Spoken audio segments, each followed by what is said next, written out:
The United States is beginning to stir and wants to encircle and intercept China.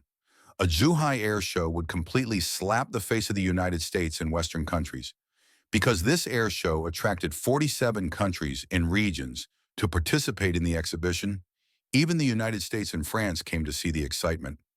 In addition, at this air show, China's domestically produced large aircraft also won 130 new orders, and the Aerospace Science and Technology Group signed a total contract amount of nearly $60 billion, setting a new record. It can be said that this is not only China. Showing off muscles to the world is a real slap in the face, Chinese said. Friends who are interested in the ugly faces of the United States and Western countries must watch it. Since Trump won the election, the United States has made a lot of small moves. Let's take a look at a few things first. First of all, Trump has been shouting that he will impose a broad tariff of 10% to 20% on all imported products and may impose tariffs of more than 60% on Chinese imports. It can be said that in Trump's eyes, China is his biggest competitor. Secondly, due to Trump's leading product tariffs, the U.S. dollar has begun to strengthen again, which has led to a full-scale sell-off in Asia-Pacific stock markets, and the RMB has fallen below 7.25. The three major indexes of China's A shares also began to fall collectively. It can be said that this is exactly what Trump wants, because capital repatriation means industrial repatriation. In addition, Trump won the election and then had his first secret talk with Putin, and this talk was concealed for 4 days before it was announced by the United States. What exactly did the two sides talk about? Russia is also very secretive about this. However, later the Russian Foreign Intelligence Service said that Zelensky had too much power and the United States planned to replace him next year. It can be seen that Trump is now trying to curry favor with Putin to end the Russian-Ukrainian conflict. But from another perspective, Russia is an opponent in Biden's eyes and more of a pawn in Trump's eyes.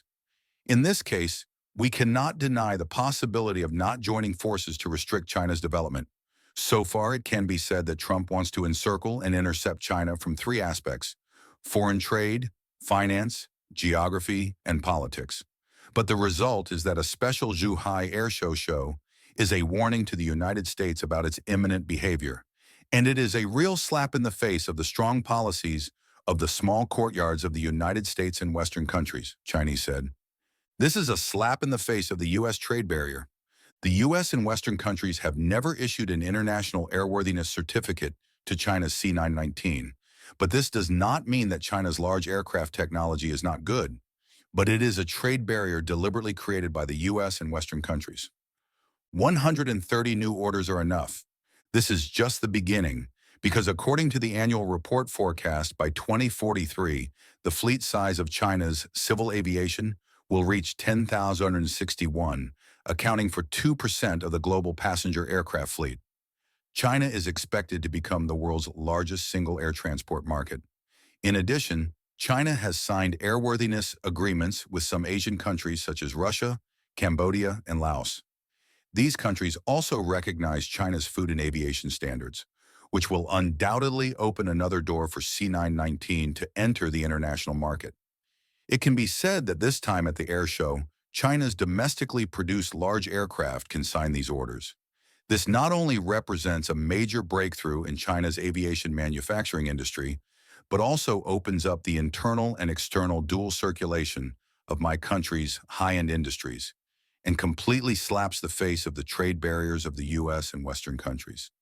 Secondly, this air show is also a powerful counterattack against the United States' geopolitical destruction, because at this air show, a large number of cutting-edge models, such as my country's new stealth fighters, the J-35A, the Su-57, and the H-6K fighters, made their grand appearance, bringing a full-scale dynamic demonstration feast of air, space, sea, and land.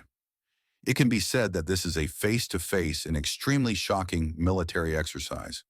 It is worth mentioning that the United States is very interested in China's Jiutian UAV, air carrier, CSGC high-energy microwave weapons, and new stealth fighters. The J-35A is very interested in these three weapons and has also made relevant reports. Why?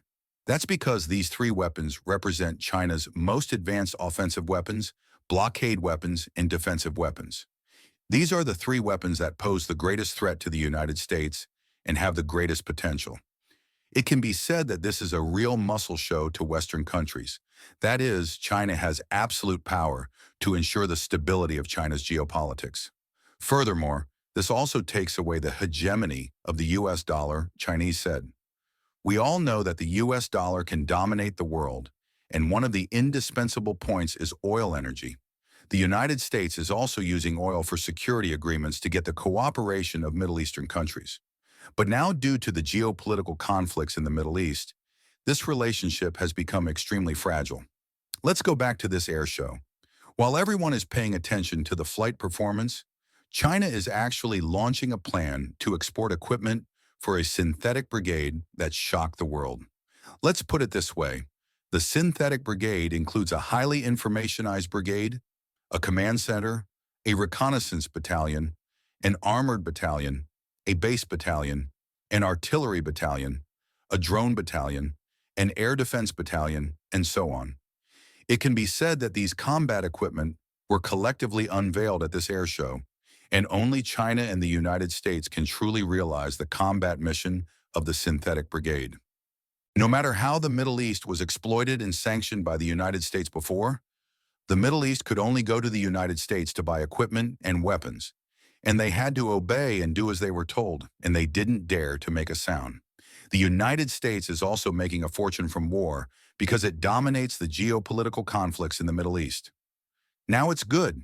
If China's synthetic equipment export plan is successful, will Saudi Arabia still need to buy weapons from the United States? Will the relationship between the United States and Saudi Arabia change? If the oil for security agreement no longer exists, can the US dollar continue to dominate the world?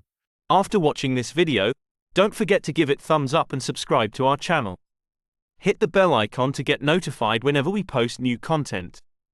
Your support means a lot and helps our team create more videos like this.